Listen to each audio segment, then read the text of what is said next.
किंजा साजिद हैं हमारे साथ, और किंजा साजिद का केस बहुत अहमियत का हामिल है। इनको बसारत के इश्यूज़ हैं, इनको सफ़ेद मोतिये का इशू है इनको, और पंजाब यूनिवर्सिटी में एंट्री टेस्ट था और एंट्री टेस्ट के लिए इन्होंने तहरीरी तौर पर यूनिवर्सिटी को दरख्वास्त दी कि मुझे बड़ा फ़ोन जो है दिया जाए जिसको देख के तो मैं एंट्री टेस्ट में अपने सवालात जो हैं हल कर लूँ। इनका कहना यह है कि पहले तो इन्हें डिस्करेज किया गया कि आप इसमें शामिल ही ना हो, और जब इन्होंने टेस्ट देने पहुंची तो इनको बड़ा फ़ोन भी नहीं दिया गया, और जो टेस्ट दिया इन्होंने उसके बाद इनको दाखिला भी नहीं दिया गया। तो अब अदालत के अंदर केस है, लेकिन किंजा की ज़बानी जानते हैं कि ये क्या कहती हैं, एग्जैक्टली क्या हुआ। किंजा, अस्सलाम वालेकुम। वालेकुम सलाम। आप अपनी ज़बानी बताइएगा कि क्या क्या कुछ हुआ, ताकि हमें और उसकी इस्लाह हो जाए। जो बातें मैंने बताई हैं उसमें और इजाफा भी हो जाएगा और इस्लाह भी हो जाएगी। बिल्कुल, आपने जो बातें बताई हैं वो बिल्कुल ठीक हैं। ऐसा ही हुआ था। मैं लो विज़न का शिकार हूँ। बचपन में मुझे सफ़ेद मोतिया हुआ था, उसके बाद लो विज़न रह गई थी, जिसकी वजह से मैं मैग्नीफाइंग ग्लास लेकर लिखती और पढ़ती हूँ। अब ये हुआ कि मैं 4 साल का बैचलर्स ऑनर्स गोल्ड मेडल के साथ FC कॉलेज से कर चुकी हूँ। और हर बच्चा जैसे कि बैचलर्स के बाद आगे अपनी बाकी फ्यूचर की प्लानिंग करता है, मैंने भी की।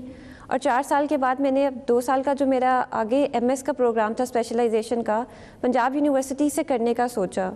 सुना मैंने यही था कि उनका डिपार्टमेंट बहुत अच्छा है उस चीज़ का, क्लिनिकल साइकोलॉजी का।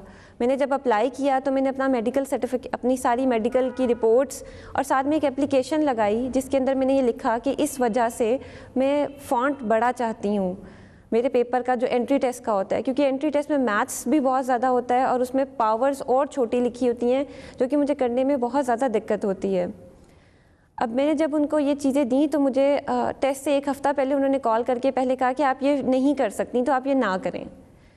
मैंने उन्हें कहा कि नहीं, मैं ये 4 साल पढ़ चुकी हूँ इस सब्जेक्ट को, मैं इंशाल्लाह आगे कर लूँगी।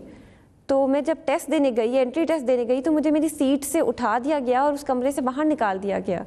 जब मैंने कहा कि नहीं मैं दे लूँगी, आप मुझे टेस्ट तो देने दें, तो मुझे आगे से उन्होंने ये सवाल उठाए कि तुम्हें क्या पता चलेगा, तुम कैसे काउंसलिंग करोगी, तुम्हें तो नज़र नहीं आता। मैंने उन्हें फिर समझाने की कोशिश की कि मुझे थोड़ा बहुत नज़र आता है, ऐसी बात नहीं है कि मैं देख नहीं सकती। उन्होंने मुसलसल मेरी इंसल्ट की, और वहाँ के बच्चे ऐसे समझ रहे थे जैसे कि मैं किसी चीटिंग केस में पकड़ी गई हूँ।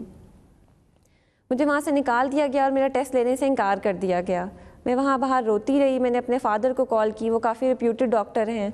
उन्होंने फिर कॉल की, वो ब्यूरोक्रेट्स को MPDD में लेक्चर्स देते हैं, तो उन्होंने वहाँ से कॉल करवाई पंजाब यूनिवर्सिटी में।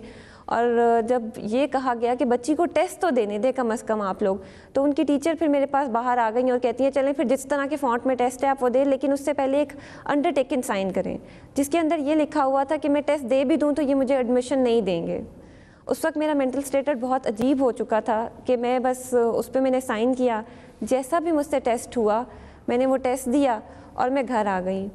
और बकौल पंजाब यूनिवर्सिटी 1 हफ़्ते बाद उसका रिज़ल्ट आया जिसमें मैंने 70% स्कोर किया, और एडमिशन के लिए मुझे फिर 75% चाहिए थे, और ये क्या कि उन्होंने मुझे एडमिशन देने से इनकार कर दिया।